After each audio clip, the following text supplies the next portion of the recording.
Welcome back, everyone, to your podcast. You name it, your story, your episode, you name it. Today is a very, very, very special episode because it's the first one in English. It's the very first one in English, and for this occasion, I wanted to have a special guest, and we're definitely in for a treat. I've been knowing this guy for a couple of years. We have had really good conversations. If I have to say a couple of words about him, I would say he's a smart guy, definitely. That's why I enjoy my conversations with him. He's a positive person, but he's also very aware of reality. He's compassionate. And I think one of the main reasons why we have developed a good friendship is because we share the quality of always trying to put ourselves in the other person's shoes. So, without further ado, let's see what this episode is bringing to us. Absolutely. I think that's one of the first places I learned empathy was watching my parents. And I think I carried that on. Some people would call it intergenerational trauma. They might call it that.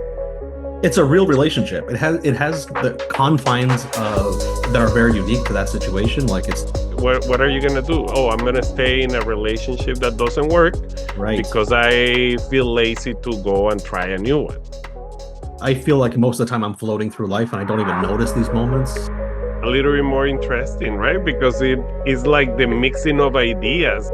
Getting knocked down a few times by life is good for you, and it makes you a better person, and it makes you more empathetic and more relatable. Because you can trust yourself a little more if you can love yourself a little more. This episode is brought to you thanks to Finance Talks 123, a consulting firm that pursue adding to your knowledge and subtracting to the ambiguity about financial matters.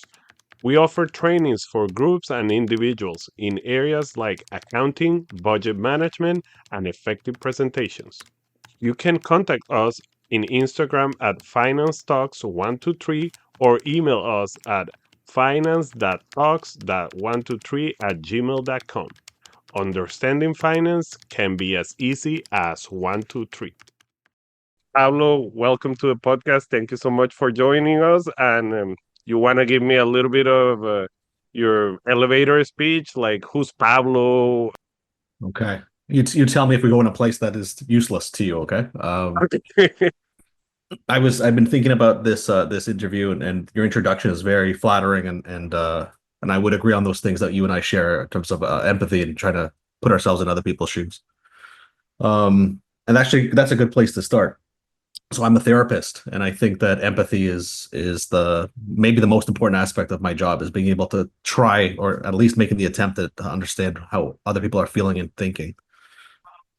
And I think the origins of that for me were growing up in my house with my parents, who were refugees from Chile. They came in the 70s. There was a military takeover in Chile, and yeah, the government was overthrown, and my parents left, and they started their life here in Canada, which also makes me feel very patriotic about this country. What an amazing place it is to offer itself to so many refugees and immigrants over the years, and yeah, So you and were you born here or were you born in Chile? I have an older brother, and we were all. I have an older brother, younger sister. We were all born here in Toronto. Okay, okay. Yeah, after my parents. My parents were when they arrived here, they were like 22 and 23, something like that. Oh my goodness, they were very young. Yeah, yeah. Well, I'm sure you can relate to this experience, right? Of coming to a new country and starting a new life. Yeah, yeah.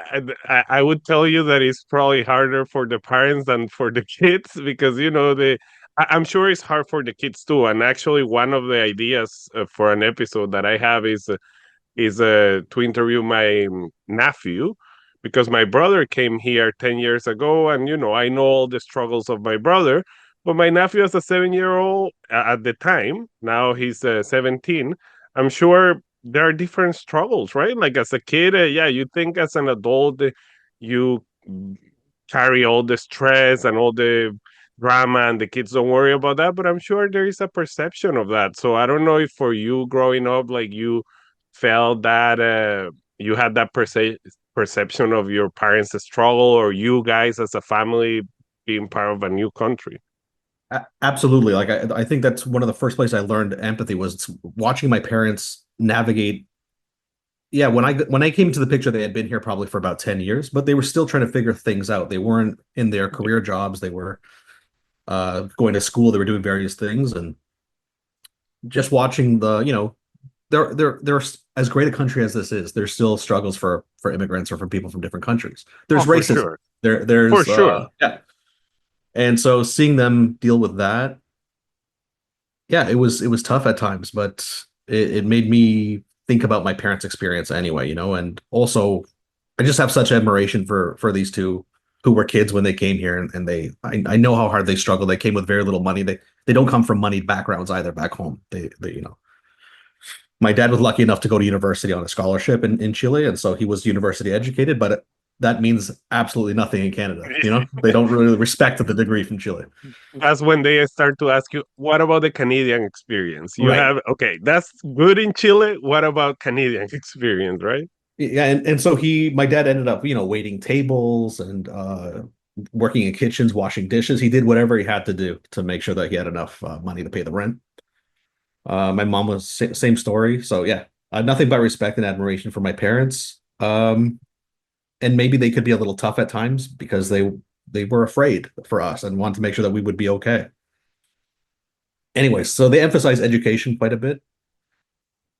I had the privilege of not having to worry so much about that. I mean, I felt very privileged to not I thought everything was going to work out okay. And I went through elementary school and high school. Oh, I want to say about living in Canada, empathy.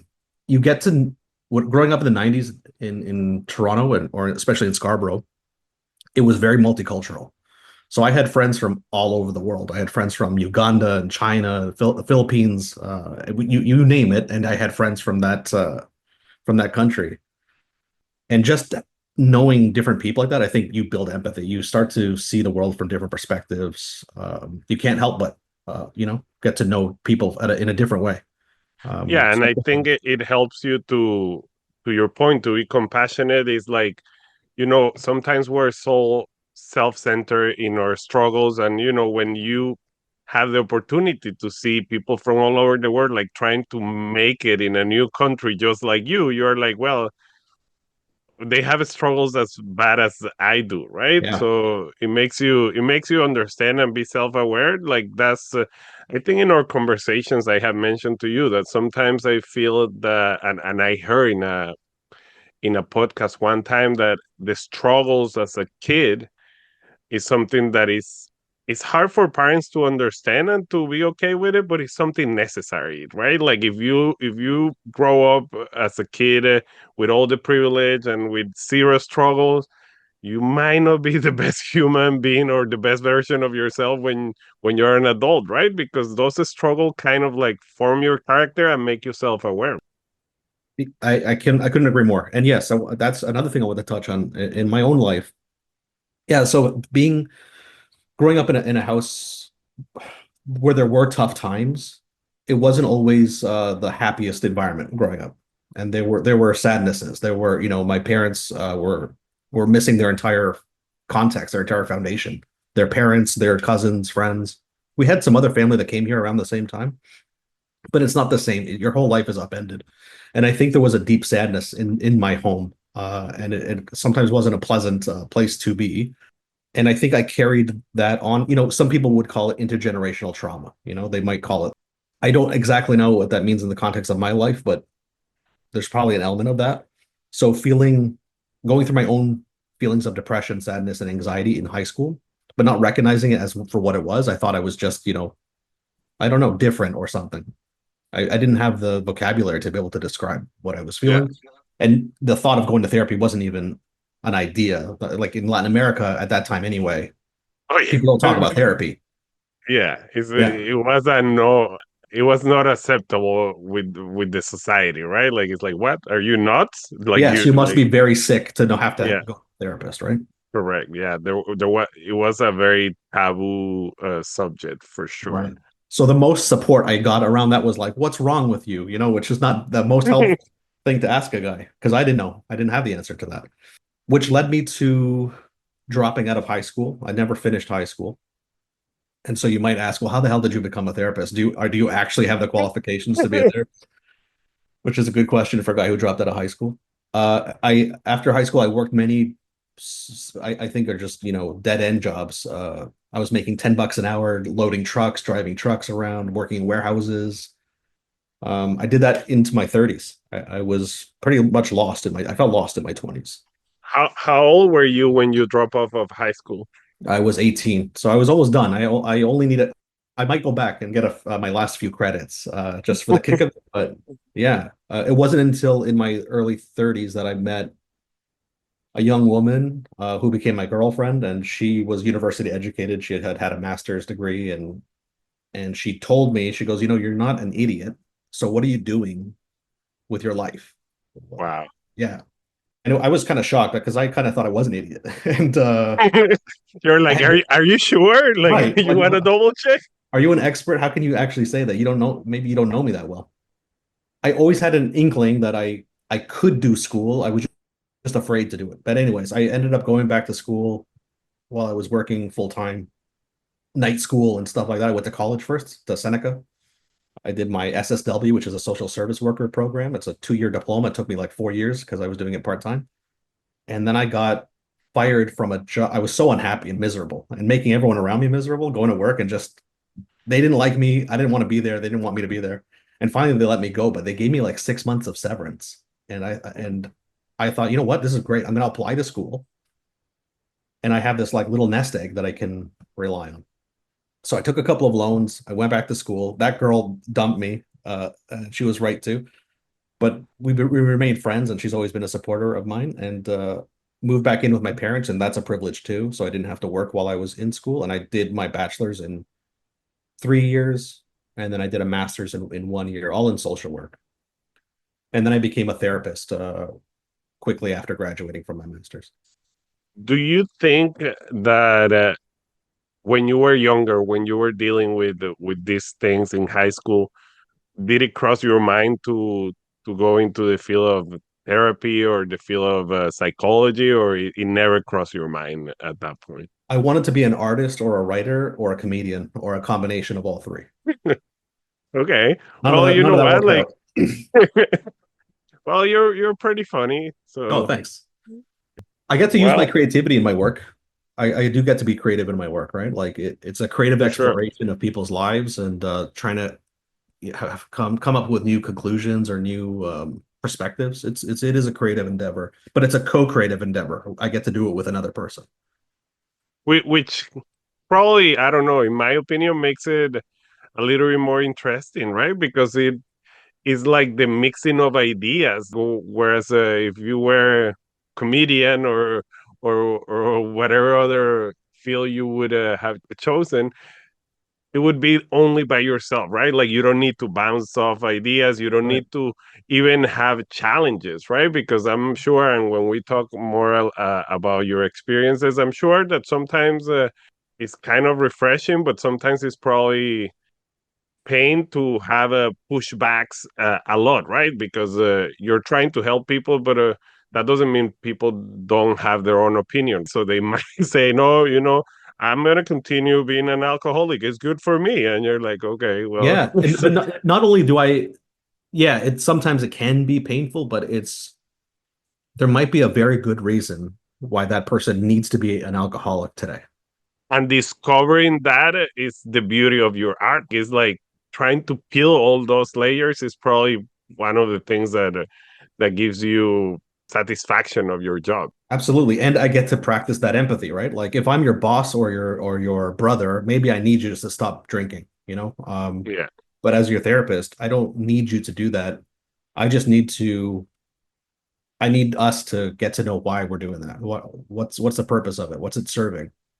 And what do It's we want more to like understanding the behind. Like is instead of and I think this is something that we have discussed in conversations before, that I say that sometimes this society is too focused on treating the problems instead of the cause and what's causing the problem. And I think that's what you're describing. Like, well, yeah, we can just focus on the problem and say, you need to stop this, or we can go to the root and understand why you're Yeah. doing this. Which And I leads to think that's sustainable change. You need to look at the root causes of things. correct. It's more sustainable and more valuable to discover the root than only put a patch on the wound that you have today. Oh, you need Right. to stop this. Like, why are you doing it? Yeah. Yeah. And so you hope that people will change, but getting them to change or getting people to do anything is that's not my job. My job is to explore. We've talked about this too, right? Like it's not Yeah, about pushing people in a direction that I think is good for them. What do I know about their context of their lives? I can't dictate to anybody how to live. I don't want to. I don't want that responsibility, and it's counterproductive for me to force my perspective on somebody. I think you told me this. Like you would reject it right away if you were told what to do. which I think is a misunderstanding of most people about therapy. Like, oh, you have a therapist, that person tells you what to do. I'm like, you clearly have never been in Right? a therapy session because if What you would that make you? go, You'd be a puppet if that yeah, was the case. exactly. Yeah. If you go there saying, hey, I'm gonna book an hour with you, tell me what to do with my life. I want to hear what to, it's like it's not a financial advisor, and it's like Yeah. it's for you to try to, as you put it, it's amazing because it's a creative work between two people. Yes. It's not someone guiding the other. It's like bouncing ideas. It's a real relationship. It has the confines of that are very unique to that situation. Like it's unlike any other relationship that people might have in their lives, but it is I think a real relationship. And I would encourage anybody that was considering getting themselves some help through therapy is to that like that's the main consideration. It's not that like did my therapist go to Harvard? It's irrelevant. He might be a prick. He might not know what he's doing. He might not be interested in you.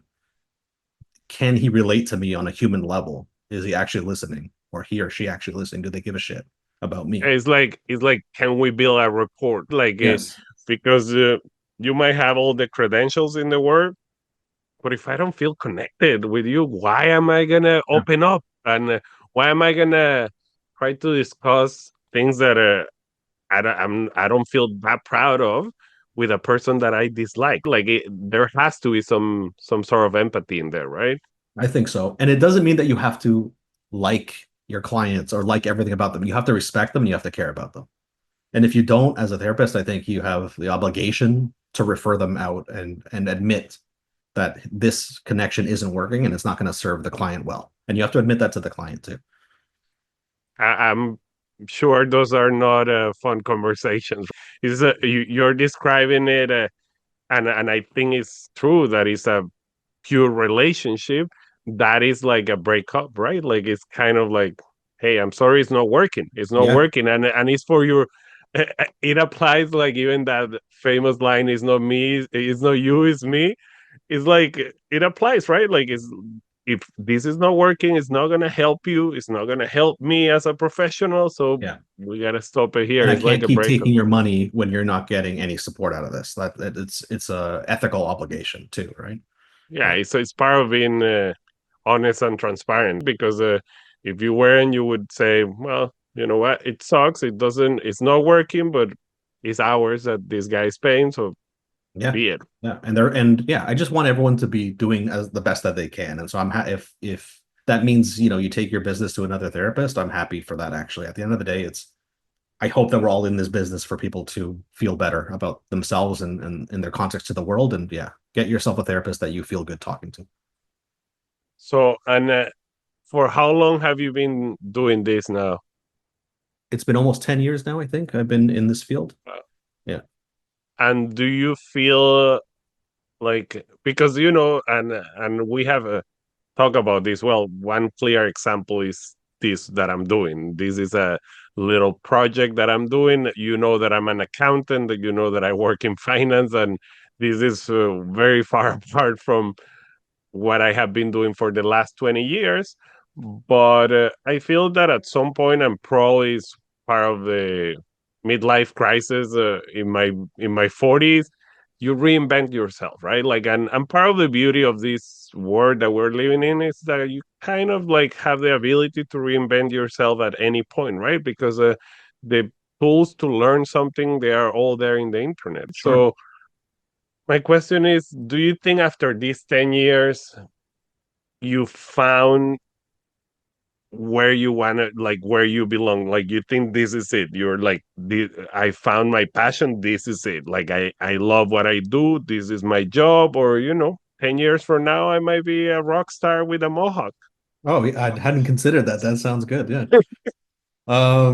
I think I have finally found. I think a lot of the pain in my life, earlier in my life when I was a young man, was not having a direction, and I think I found not only direction but passion and competency and self-worth and all of that type of stuff in this work, and just having these amazing connections with such a variety of people. Like again, working in Ontario, working in Canada, it's a privilege because you might have this experience too at your job. You get to work with people from all over the world. Oh, of course, for And so sure. you get to hear these amazing stories from amazing people. Yeah, this is my passion. I'm going to be doing this for as long as I cognitively can. Unless I lose my mind, I will probably be doing this. But getting deeper into it, knowing it even better, knowing myself even better. Yeah, that's the hope. And before you started to go to school for this, did you talk to a therapist before this? I did talk to a couple of social worker slash psychotherapists. There's a little distinction between these designations between psychologist, psychiatrist, psychotherapist. And I want to ask you about that It's confusing. because, Can I go into it now? yeah, for sure. All right. So a psychiatrist in Canada, anyway, is the guy or the woman who will write and manage your prescriptions and might talk to you about your problems. But they went to medical school, they have a medical degree, but they also work with the mind, you know.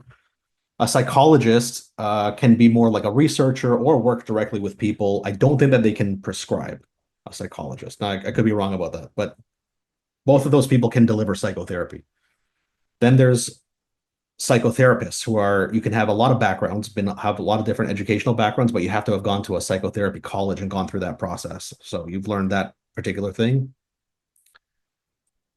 And then there's social workers who in Ontario are allowed to practice psychotherapy. I think nurses are also allowed to practice psychotherapy. And what psychotherapy is a series of modalities like these different sets of tools that therapists use to uncover, hidden passions, fears, how to talk about these things, different models of how to talk about these things. So yeah, um, I think they all have their different places in the mental health system, but I think social workers are the largest providers of psychotherapy widely in Ontario. That's my understanding. But just Okay. because you're a social worker doesn't mean you're a psychotherapist. You could just be working like frontline, doing frontline stuff, like helping people get housing and stuff like that. Okay. And so at that point, before you started to go to school, back to school, you talked to a psychotherapist I or talked to a social worker who was was doing it? psychotherapy. I talked to a couple of social workers, and I was actually kind of well, no, the first my first experience was with a psychiatrist, and I'm not talking shit about psychiatrists as a whole, but I had a very weird experience with my psychiatrist. I was a young man. I didn't understand what their role was. I thought I go there, I'm going to talk about my problems and cry a little bit and feel better, right? This guy just stared at me and he wouldn't give me anything, and I felt like an alien just sitting in a chair as like a 19-year-old and getting no feedback from this guy who was much older than me, just nothing, like just staring at me. That But lasted questions. again, we go to what we were talking earlier. Maybe the rapport wasn't there, right? Like maybe the connection between the two of you didn't work, and That's you know, probably it. Or his understanding of what his role was different than mine, maybe. yeah, Yeah. yeah, and that's a lesson to be learned for people that perhaps like are thinking about talking to someone because we all need help at some point. Mhm. Perhaps don't stick to the first experience because if you go and it doesn't work, oh, therapy doesn't work. No, that means that maybe that relationship didn't work. It's like if you break up with your first girlfriend and you say, well, Right. Not I'm the done. world. Right. I'm gonna be alone for the rest of my life. It's like, no, maybe it didn't work. Maybe you can try a different relationship, That's a right? great So analogy. That's exactly right. Find somebody that it does work with or works a little bit better with and see what you can do. I get it though. It's demoralizing to like go to somebody, divulge all this information for a couple of hours and then start that again with somebody else the next day is really it's oh wearing. yeah.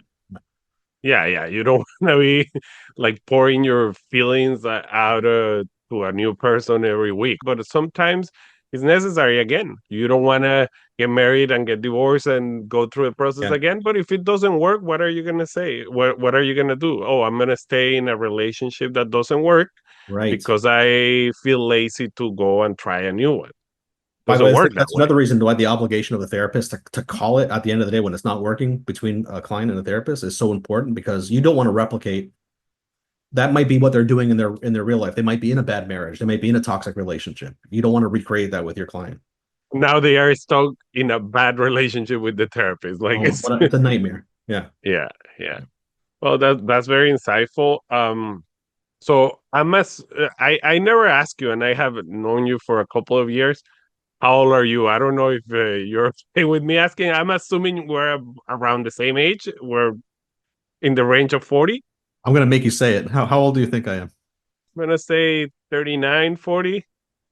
Yeah, I'm 40. I'll be 45 in a couple weeks. Oh, there you go. You look Yeah. great. Well, Thanks, man. this is just audio, but people can imagine you look younger than Super me for sure. handsome, like a young Tom Cruise, really, if you think about it. Yeah, So, and I want to say about that, but I'm glad that I became a therapist in my 30s and not in my 20s because I didn't know anything in my 20s, or I knew very little, and I was very arrogant and I was very full of myself. Even when I wasn't feeling great about myself, I was also inexplicably full of myself. And the maturity, getting knocked down a few times by life is good for you, and it makes you a better person, and it makes you more empathetic and more relatable. And so when my clients come and they say, "Yeah, life is kicking me in the head and in the teeth, and I feel like shit," I literally can relate to that. no, and I think it makes completely sense that for me, for example, I'm not a therapist, obviously, but um, I feel, and it's funny because when we were younger, we used to hear people saying experience is something so valuable, and you're like, oh, all people just say that to justify their place in the world. But now we realize, I'm like, well, I'm not saying I'm the greatest version of myself ever, but I'm like, well, I have more files in my head. I have more archives to support my decisions, and maybe I make my decisions more conscious and more thinking about consequences because of experience.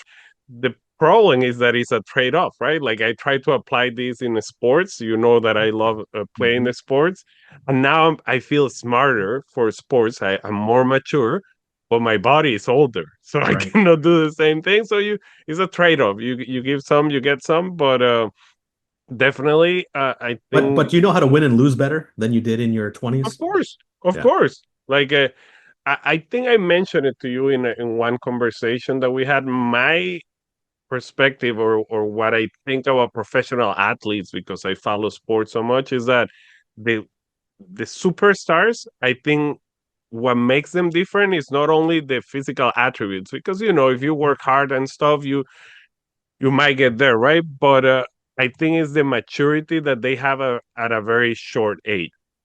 A superstar in baseball is probably a guy that at 20 he thinks with the maturity that I think now at 42, that he thinks, well, if I strike out it's not the end of the world. If people make fun of me it's not the end of the Right. world. Right. Globally, online and everywhere, make fun of me and scrutinize everything that I do, and they know how much money I make. It's a lot of pressure. Yeah, at a young age. But exactly, right? Like I feel most of us, I should say, because I know a few people that are well in their 40s or some in their 60s and they still don't have the maturity to accept reality. Right. But most of us, I think we acquire that maturity at this level in of our life, and we say, oh, it's okay. I'm gonna work hard. We are more objective, right? Like about shortcomings. It comes with the self awareness. Well, I know that I'm not the fastest guy, so what can I do? I'm gonna try to compensate with this, or I'm gonna try to modify this part. But when you're younger, you don't want to be aware of that, or you don't have the capacity. You're like, no, I suck at this, or I gotta be the best, or nothing. Yeah. So, Yeah, your ego oh, is fragile when you're young. Very, oh very. yeah. Yeah. I mean, it's still fragile when you're older, but you have more tools to deal with it, Yeah. right? Yeah. And you've been And the beaten up a few times. You've lost a few times, and you know that you can survive it. And when you're younger, you don't know if you're going to survive.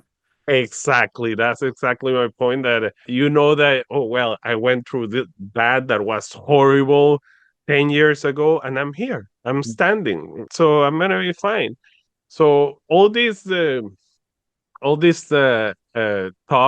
that I'm going around and around is to ask you right now that you're in your 40s. Uh, do you think like you can? And I'm not saying the best part of your life has passed because we don't know that, right? Like, and we're always working on better days ahead, even though we're older. But what would be the highlights of your life so far? Like, if you had to do like a top five moments of your life, and you say, well, the moment I decide this, the moment I did this, or moments that touch you. It's so I feel like most of the time I'm floating through life and I don't even notice these moments. So you have to give me a minute to think about moments. That's okay. Being able to be at my graduation ceremony for my master's with my parents when they went for decades of worrying that I was going to be okay or not. That was a beautiful moment to share with them. They had worked so hard to put me in a position like that, and I squandered that opportunity again and again and again until I didn't, and I could see how happy they were. Forget pride; they were just happy and relieved. You know, so He's gonna be okay. He's gonna yeah, be okay finally. maybe he'll be able to have a job that he can actually pay his own rent. That type of but they always were very supportive and have even when I wasn't doing much with my life, they were always behind me and they always cared about me and backed me up as they could. They're not the richest people in the world. I grew up working class to middle class most of my life, but I never went without comfort, without food or shelter. I guess meeting other people in my field and finding that I actually did have stuff in common with them and that we had connection, that there was support that I could get from colleagues who later became friends was that's just amazing. It's amazing to have, and I hope you have this too. People at work that you can commiserate about the work and get support Oh through yeah, them. Yeah, it's a oh yeah. So it makes it much more enjoyable. yeah, so sometimes it's too much. In my case, sometimes I'm like, I don't want to go for lunch with people from work sometimes because I don't want to talk about the misery of work for a bit, right? But it's good at the same time to have it every now and then because it gives you perspective, right? Like we're dealing with similar stuff, and we respect each other. We respect each other's approach and whatnot. But yeah, it's a good and bad experience to be sharing the sufferings with coworkers, right? Yeah, yeah. I always liken these office experiences. It's almost like a family. There's a father figure, there's a mother figure, there's the kids. Usually the managers are the parents, the employees are the kids, and sometimes the kids fight, and sometimes the kids have rivalries, and yeah.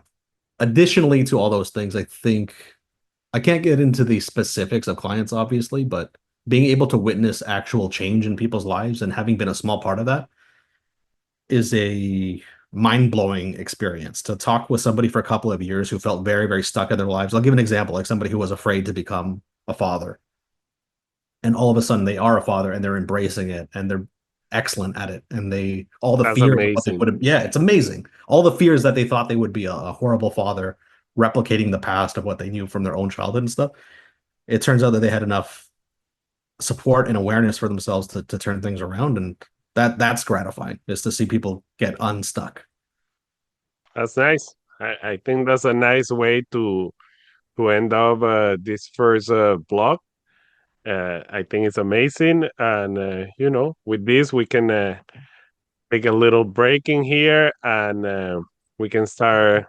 We can start with the second part in a couple of minutes. Okay. Sounds good. Sounds good. Remember that this segment is presented to you by our good friends in Abuela Latin Food. They offer catering services of the best Latin flavors in Toronto and the GTA. Contact them on Instagram at Abuela Latin Food, or you can email them for quotes at abuelalatinfood@gmail.com because nobody cooks like grandma. All right, so now piggybacking on what we were talking before the break, I would ask you, how do you think working as a therapist has impacted your life? Like in the last 10 years, this line of work or these experiences, how have they make you a better human being, a worse Mm. human being?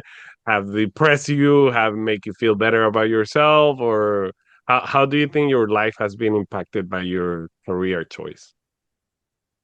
I think that I've been for a long time a scared person about the world in many ways, or scared of myself, or not. I didn't trust myself. I trust myself more these days.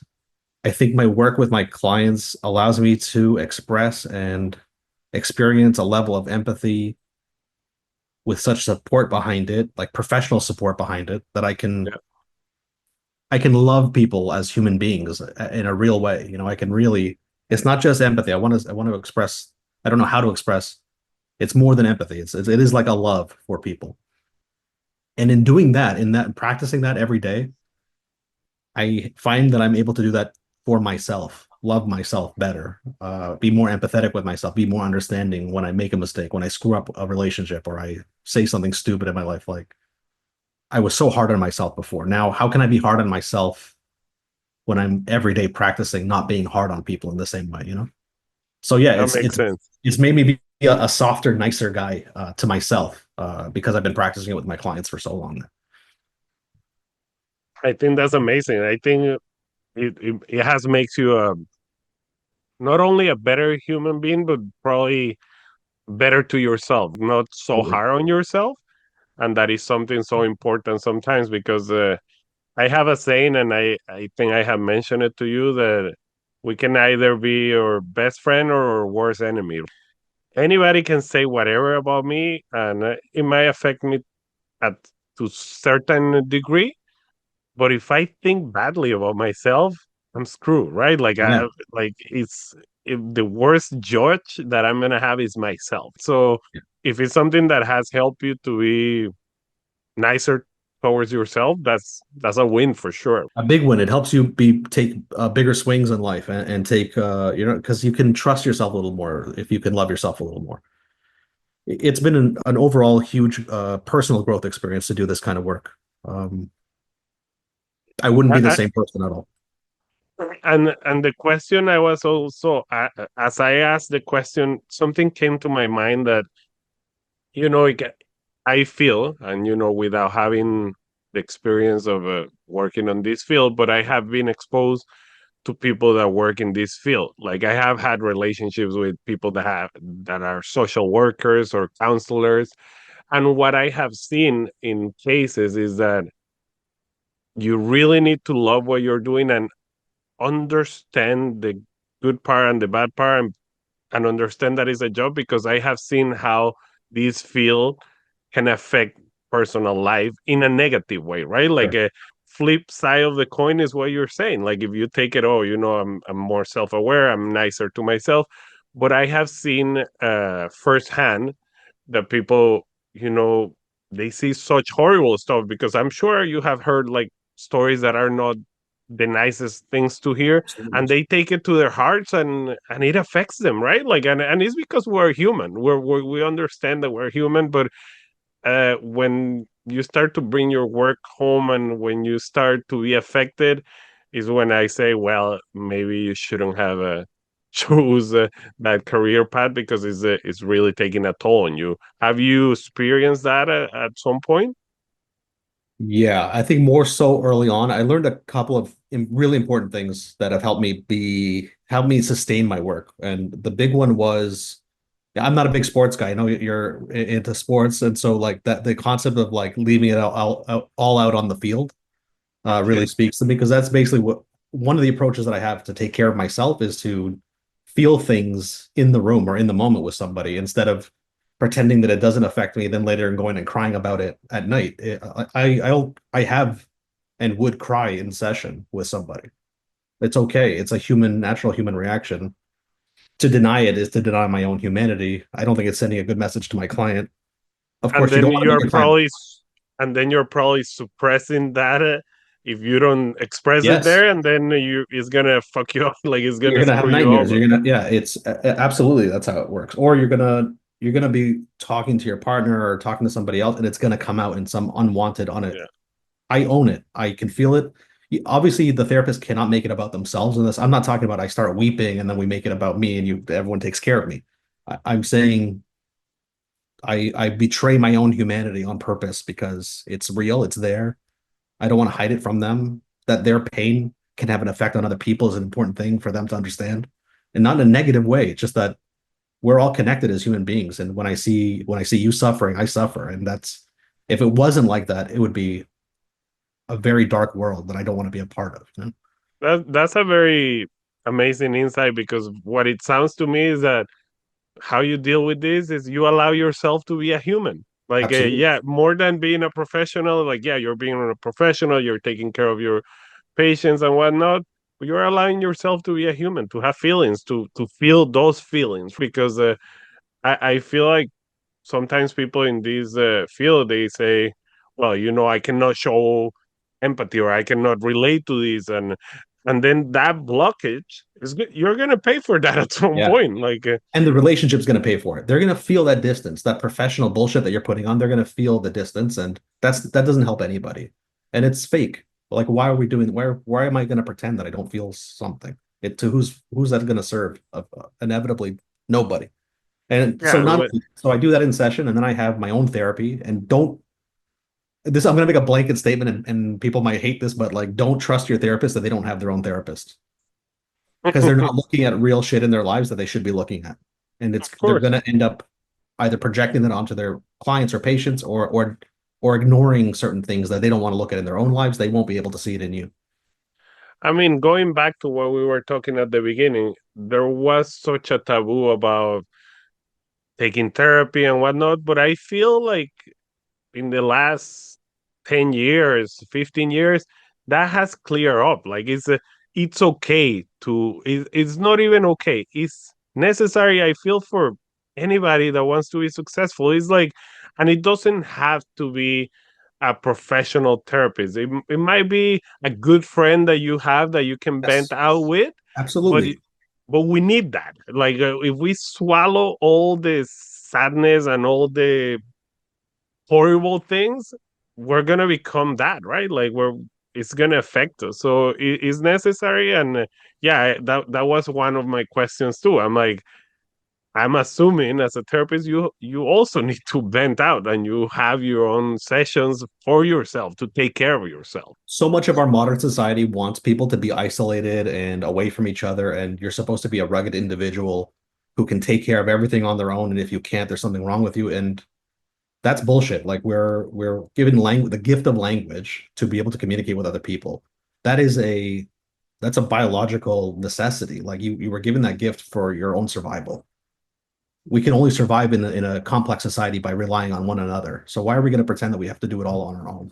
It's so self-defeating. We'd be much further ahead as a society, I think, if we could work better together, which means being vulnerable and open to one another. Yeah, that's powerful, man. And speaking a little bit to what we were talking before about allowing yourself to be human and have feelings, it just came to my mind while we were talking about that if you don't allow that, like, I'm just associating with what is happening in the world today, that is AI being such a huge thing. Well, if you don't want a therapist that has feelings, yeah, probably there is going to be an AI product at some point that is just going to say, is going to be programmed to say, okay, yes, okay, that sounds bad. And yeah, you don't have the human experience there, and good luck with that. I fear uh I bore myself with my critiques about capitalism, so I won't go into this, but it affects every aspect of life, including therapy. Your insurance company would love nothing more than to set you up on an AI date with an AI therapist. It would be the best thing economically to do, and you might get some relief out of it because they can give you some basic information about how to take care of yourself and stuff like that. The healing isn't in the technique; it's in the relationship. But that's a philosophy, and not every therapist would agree with that. But I I believe it's I true. I I feel that it's very powerful that the healing is in the relationship, like, because if I am your patient, I could be saying the same things that I'm saying to you to a stranger in the street, and if the relationship is not there, it's not gonna Right. work, right? Like, it's yeah, the person might hear me and might nod and look at me, and but the relationship, the feelings are not there. It's not gonna work. So it's something that it's funny because I had this perception, and I have talked to people about, oh, to be a therapist, you will need to be detached from your patients. You cannot buy their problems. You cannot like buy into their problems and stuff. And I think it's quite the opposite. And it has to come with balance. Like you cannot get so immersed in my problems that you're gonna suffer my problems, but you have Yeah. to be able to feel them. Because if not, Yes. how are you gonna give me your opinion or your view if you're just a robot there? Okay, yeah, that sucks. Oh, you're suffering because of that breakup. Okay, well, Yeah. A human suck it being is up. not a storybook that I'm reading about. It's a real person who's talking about real difficulties in their lives and things that they've experienced. And you have to it's I think it's my human obligation to respond in a human way, let alone my professional obligation, Yeah, because I felt it, right? That story I told you about my psychiatrist.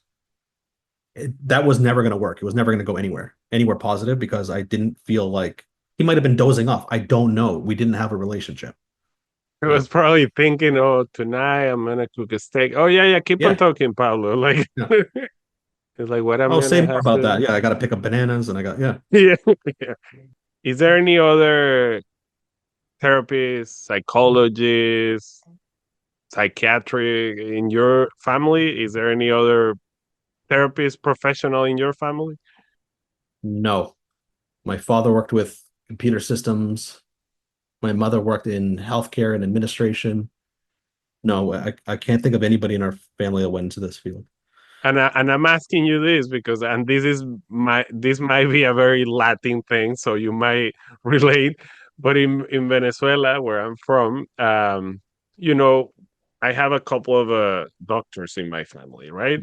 Um, and when you have a doctor in your family, that means that the family doctor concept that you have in here. We don't have that in Venezuela. So the doctor that is in part of your family is like your family doctor. Every time I have a bump here. Let me call my aunt Maiwa. Right? That she's a doctor, and she might be an obstetrician, and I'm asking about a muscle injury that I have in my arm, right?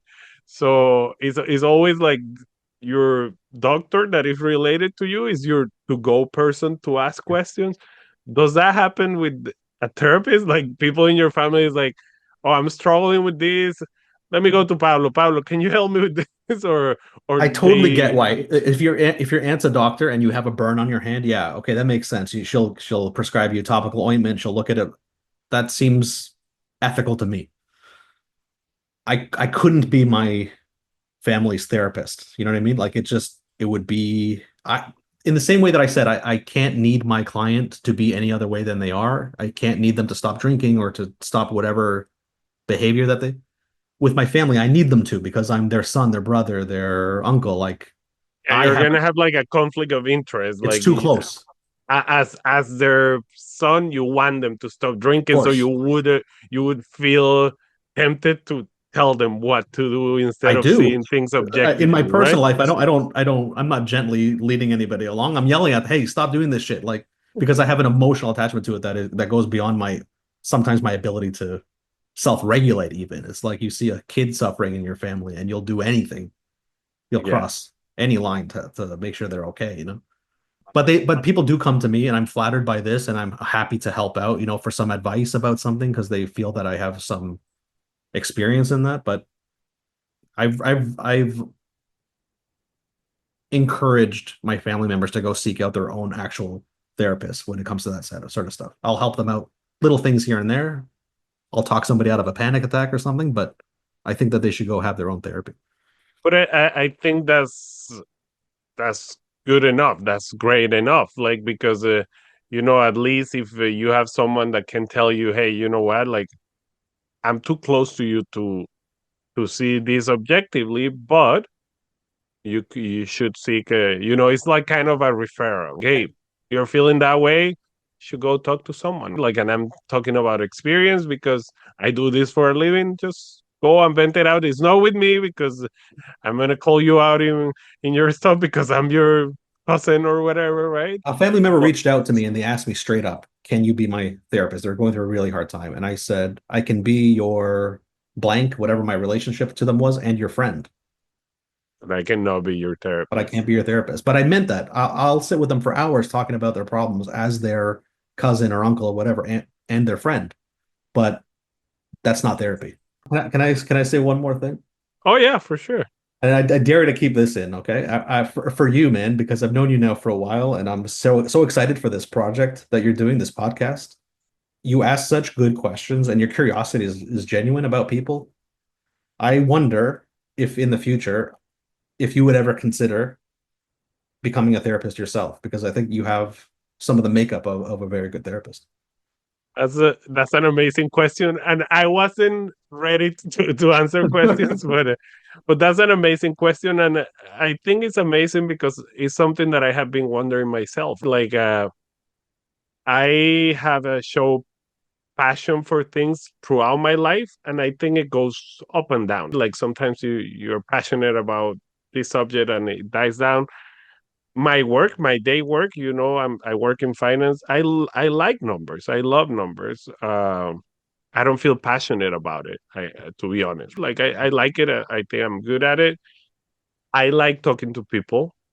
That's one of the main reasons why I started this project. Like that at this point, hopefully, at some point, it's profitable and it's a business. It shapes like a business, but at this point, I started this because I wanted to talk to people. I wanted to communicate to people. I feel like there are so many insightful conversations that you have with people in a therapy session, going out for a drink, while having dinner, that could help a lot of people, right? Yeah. That when you are having those conversations, you're like, oh my goodness, if I just had this recorder and I could play it to someone that is going through something, it might be useful.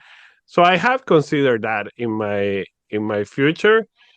I don't know. We go full circle back to what we were talking before. Like, we think that our best days are ahead of us, and I think that's the right approach to life. Because if not, you might be tempted to live a meaningless life. Mhm. But at the same time, we gotta be aware of shortcomings, and shortcomings are one of the biggest shortcomings is time and Sure. feasibility. I gotta pay a mortgage. Like I gotta support my daughter. Not that it's impossible to do things, because if it was impossible, I wouldn't be doing this podcast. And I learned this by myself. YouTube school. So very long answer, but the short part is something that I would really consider.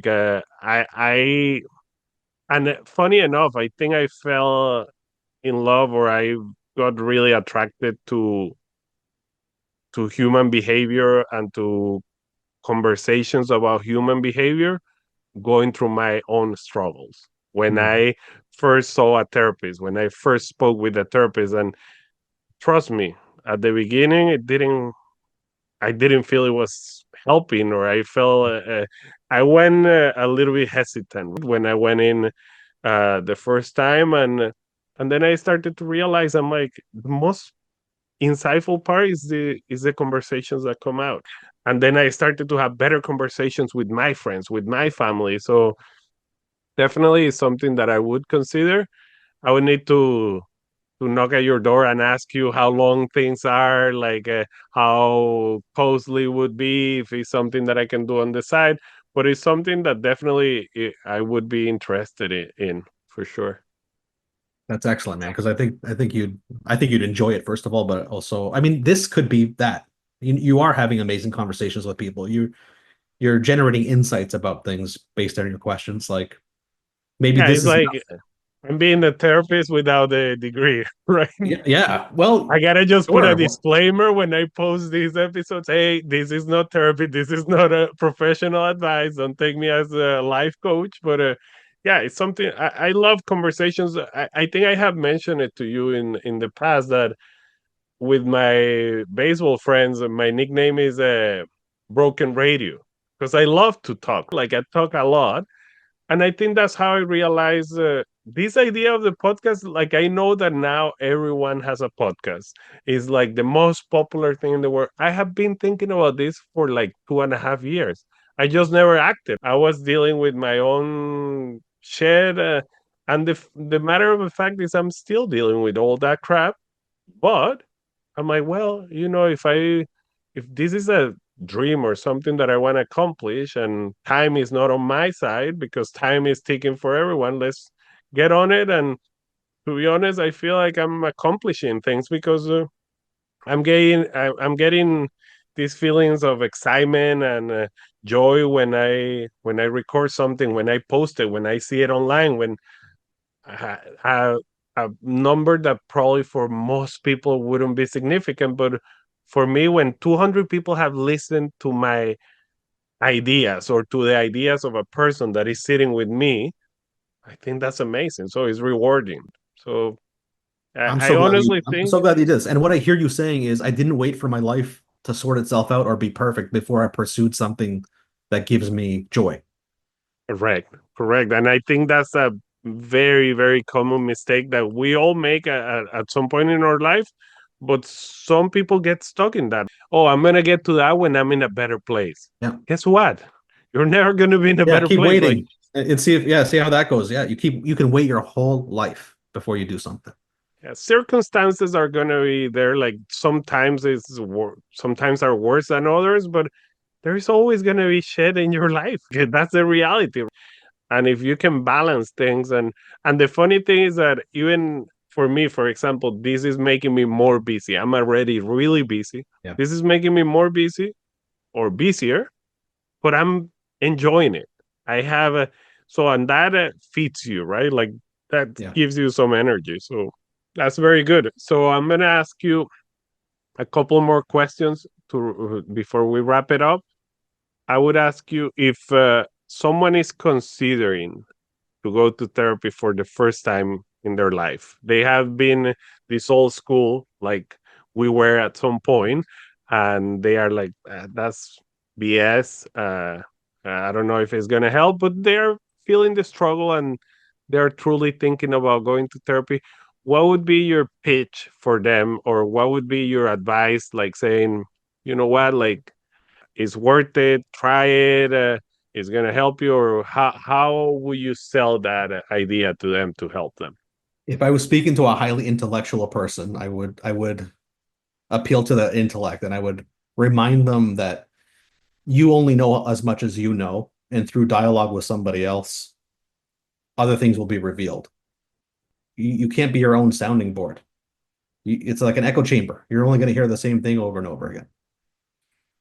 If I was talking to a more emotional person who just didn't believe in it, I would just ask them to reflect on any of their relationships that have ever been positive or healthy in their lives. And why were they healthy and positive?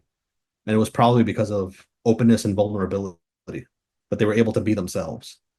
And I think a lot of people who are considering therapy are afraid of themselves or afraid to open up and see what's under there. So get some support to do that. It's not that scary. You're not that scary. You're not that bad. You're not that broken. You're not, all these fears that you have about yourself. Let somebody else see them and you'll see it's not that shocking what's going on underneath. It's normal. It's human stuff. We all have it. That's amazing. And that that part that you say you cannot be your own soundboard is so true, because I remember at some point when I was with my struggles and I approached therapy for the first time in my life, I was dealing with something, you might know the term better than me, but it's called like ruminism, like Rumination. rumination, right? And it's it sounds to me that it's a consequence of being your own sounding board, right? Yeah. Because it's like playing a broken record on your head, and you're asking the same questions without another perspective, and you get stuck in that, and that's when you don't stop thinking about something, and that could be a feeling that is very frustrating and debilitating. So Yeah. so important to have another person in the other side of your voice to sound it off with you, not to be stuck in your own thoughts. I get the skepticism. In this world, everyone has each other's hands in each other's pockets. Like I understand the skepticism of it, but I mean, most people know when they meet somebody and the connection's genuine or not. If it feels like bullshit, find somebody else. If it feels real, stick it out and see if there's something of value for you there. That's great. Okay, now from here, where does Pablo go? Yeah. So you have been working 10 years on this field. It feels like you're very happy with what you're doing. Yeah. Where do you see yourself in 10 years? What would be your like your blueprint? And I know it's hard to predict what are we gonna do, but ideally you would say where do you see yourself in 10 years from now?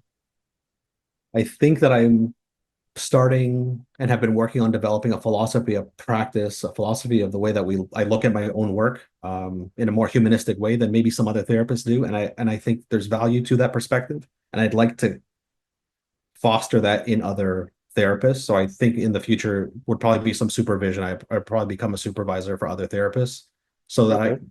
so that my ego can fill the world with my own ideas. No, because I think my perspective has value, and I think I could support young therapists to be better therapists by examining themselves, loving themselves better. Yeah, I want to influence the field in that way. And it serves a bigger purpose because right now as a therapist you might affect like or have a positive impact in the life of your clients, but if you're supervising therapists you might have an impact in a broader audience, right? Like you're helping Absolutely. That's more it. people, Yeah. If I right? have five supervisees and they have their own 50 clients, like I'm touching hundreds of people, and I have benefited from the experience and perspective and love of supervisors, managers, and other mentors along the way. So It's like I paying it want to give it forward. back too. Exactly. Excellent.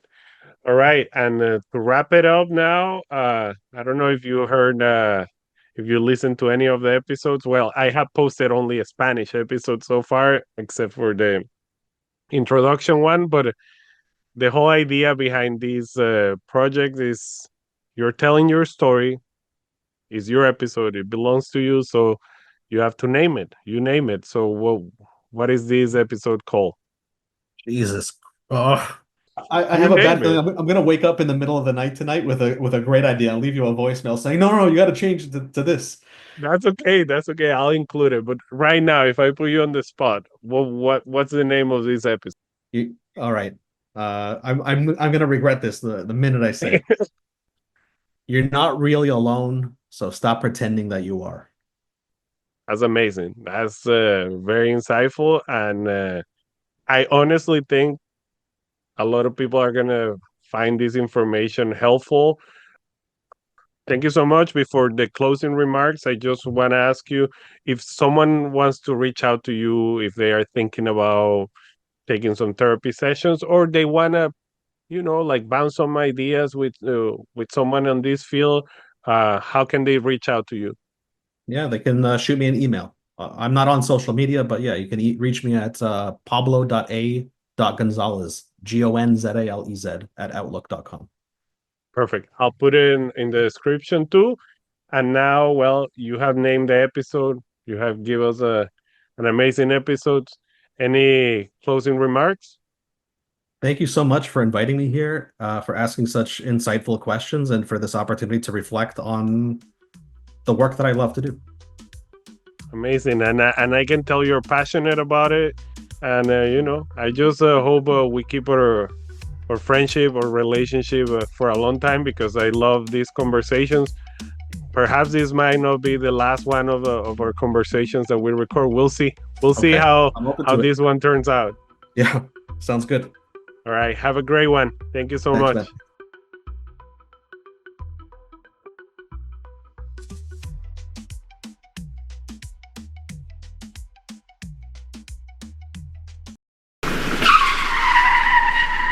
Hey, hey, hey. Before we go, I just want to remind you if you're enjoying the podcast, if you like it, if you don't want to miss anything, you can follow us on Instagram at You Name It. You can search it as You Name It. And also, if you want to share your stories or any feedback, you're welcome to email us at podcastyounameit@gmail.com. You name it, your story, your episode. Talk to you soon.